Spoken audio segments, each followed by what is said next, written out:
The wide receiver room has a hole in it so obvious that even the front office can't pretend it isn't there. And today, the moves they made didn't exactly fill it. A name with real history in this organization got cut. A trade target is being floated by people outside the building. A linebacker walks in while a receiver walks out. And a rookie lineman is already turning heads as the most versatile piece on an offense that desperately needed exactly that. Raider Nation, if you've been watching this offseason closely, today is the day it all starts to connect. Brendan Rice is off the roster, and look, it was only a matter of time before this happened. The Raiders made it official. They waived him.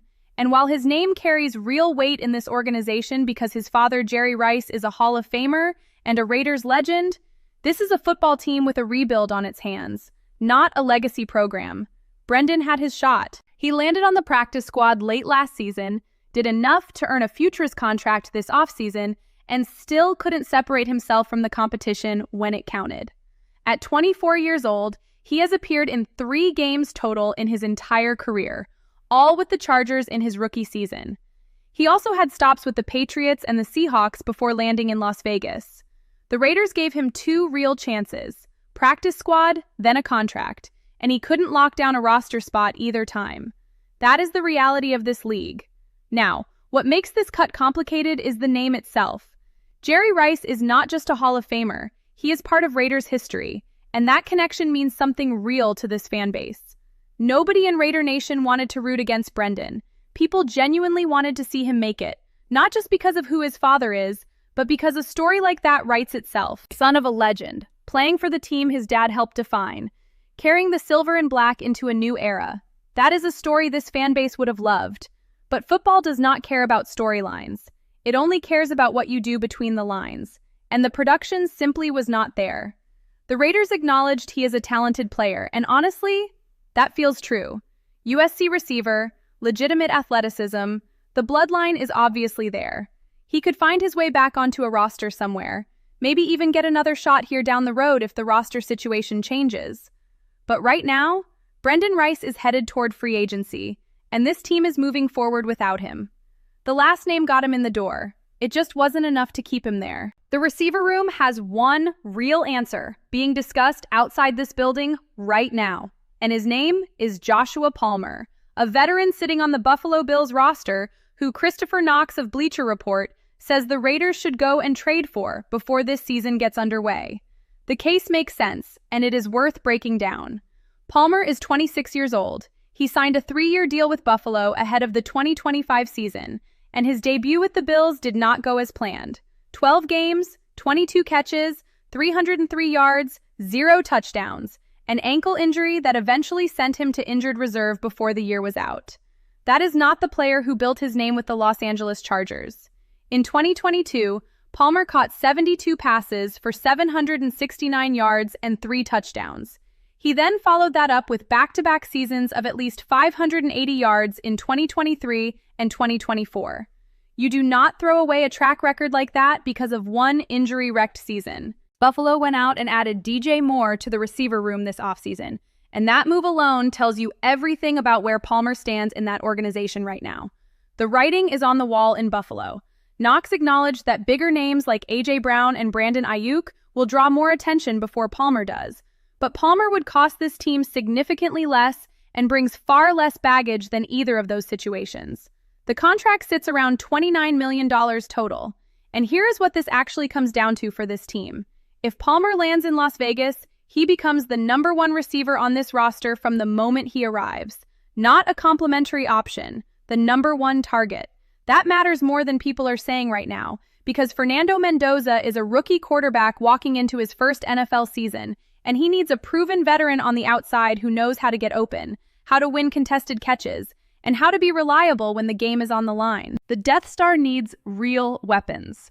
A depth chart built on Trey Tucker and Jack Beck is not going to carry this offense to where it needs to be. If you believe this front office actually goes out and makes this move before the season kicks off, drop it in the comments right now, because this is exactly the kind of decision that separates a front office that is serious about winning from one that is just talking about it. Both stories are pointing at the same wound. This receiver room is not ready, and the Raiders know it. So here's what I want Raider Nation to answer right now. Do you trust this front office to go out and get a real #1 receiver before this season starts? Or are we going into 2026 with what is already on that depth chart? Drop it in the comments and hit subscribe if you are not part of this community yet, because the next story hits different. We need receivers, and everybody knows it. So the move the Raiders made today, signing linebacker Cameron McGrone while cutting Brendan Rice, is the kind of decision that leaves this fan base with real questions about where the priorities are in that building. McGrone turns 26 next month. Last season, he played 4 games for the Colts and 1 for the Browns, 5 combined games, 43 defensive snaps, 68 snaps on special teams, and 2 total tackles on the stat sheet. The Patriots drafted him in the 5th round back in 2021, and he never once appeared in a regular season game before joining the Colts in December 2022. In his entire NFL career, he has suited up for 27 games total. Now, depth at linebacker is a real roster need, and nobody is dismissing special teams value. That is a real part of building a complete 53-man roster. But here is what is genuinely hard to process about this move. The Raiders cut a receiver to bring in a linebacker, not another receiver to compete for the open spot. Not a player at any position close to where this team is bleeding most. A linebacker with 2 tackles across his last 5 games. That is the transaction. And that is the part that is difficult to sit with when you care about this offense the way Raider Nation does. Every analyst covering this team, every podcast breaking down this roster, every person paying real attention to this offseason has pointed to the receiver room as the single most pressing need on this entire depth chart. And the move the Raiders made today, the move that officially ended Brendan Rice's time in Las Vegas, was to fill that roster spot with a special teams depth piece at a completely different position. Rice is gone. 24 years old, son of a Raiders legend, a player this fan base genuinely wanted to see succeed in silver and black. Waived to make room for a linebacker. We feel this in our chest, every single one of us, because it means the biggest question hanging over this offense is still sitting there, wide open and unanswered. And while that hole remains, this team made another quiet move up front that could end up being more important to this rebuild than anything else done today. 3rd round of the draft, the Raiders added an offensive lineman out of Texas A&M named Trey Zuhn III. And the early read on this rookie is that he brings something this unit has been desperately missing: genuine versatility across multiple positions on the line.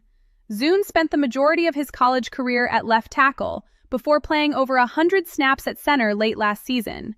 6'6", 319 pounds, and ESPN's Field Yates described him as an easy mover with really good length, one of the most versatile prospects in this entire draft class, regardless of position. He is not locked into one spot, and right now, that flexibility is exactly what makes him interesting. The Raiders already have their center locked in with Tyler Linderbaum. Left tackle belongs to Colton Miller. Jackson Powers-Johnson is a confirmed starter at guard. So the question is, where Zuhn fits into all of this? And the honest answer is that nobody is forcing him into a box right now, which is the right call.